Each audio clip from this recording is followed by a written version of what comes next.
जय श्रीमन्नारायण। আজি আমি জানিম যে ব্ৰহ্মচৰ্য আমাৰ জীৱনত কিয় জৰুৰী, কিমান জৰুৰী।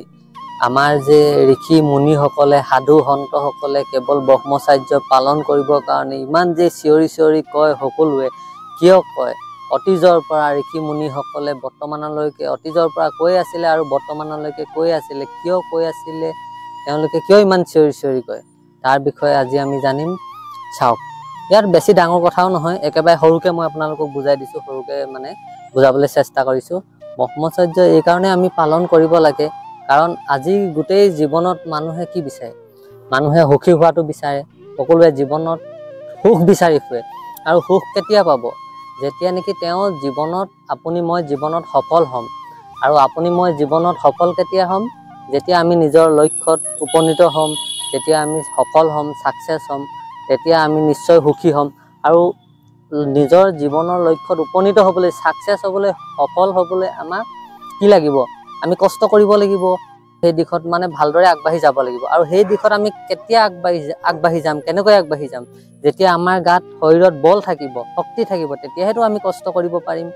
ভালদৰে সেই দিশত মন লগাই পিনি কাম কৰি আগুৱাই গৈ আমি সফলতা লাভ কৰিব পাৰিম। আৰু আমাৰ গাত শৰীৰত বল কেতিয়া আহিব, শক্তি কেতিয়া আহিব? যেতিয়া আমি ব্ৰহ্মচৰ্য পালন কৰিম।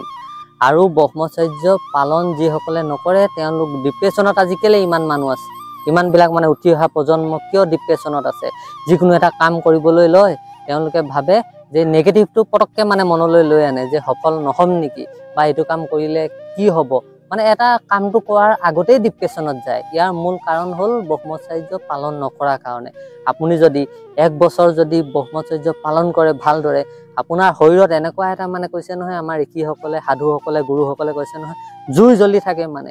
তাত মানে আপুনি বিফল হোৱাৰ কোনো প্ৰশ্ন নাহেই। যিকোনো এটা কাম কৰিম মানে সফল হ'মেই, সেইটোৱে মানে এটা সংকল্প থাকে।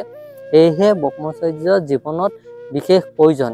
আৰু যদি আপোনালোকে নিজৰ শক্তিখিনি শেষ কৰি পেলালে, এতিয়াও সময় আছে, আপোনালোকে 1 বছৰ অখণ্ড ব্ৰহ্মচৰ্য পালন কৰক আৰু জীৱনত সফল হওক। তেতিয়া আপোনালোকে জীৱনত সফল হ'ব পাৰিব, নহ'লে ডিমটিভেট হৈ জীৱনটো একেবাৰে বৰবাদ হৈ যাব, শেষ হৈ যাব।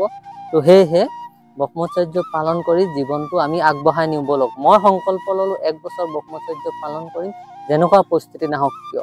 আপুনি নিজৰ দ্বাৰাই যাতে ব্ৰহ্মচৰ্য খণ্ডিত কেতিয়াও নকৰে, সেই সংকল্প লওক। বাকী যি হয় দেখা যাব। ভগৱানৰ ভক্তি কৰক, ধ্যান কৰক, আসন প্ৰণায়ন কৰক। তাৰ বিষয়ে ভিডিঅ' লাহে লাহে বনাম। তো আজি আমি ইয়াৰ বিষয়ে আলোচনা কৰিলোঁ। সেয়েহে আপোনালোকে কোনে কোনে ব্ৰহ্মচৰ্য পালন কৰিম বুলি ভাবিছে, তো আপোনালোকে নিশ্চয় কৰিব পাৰে।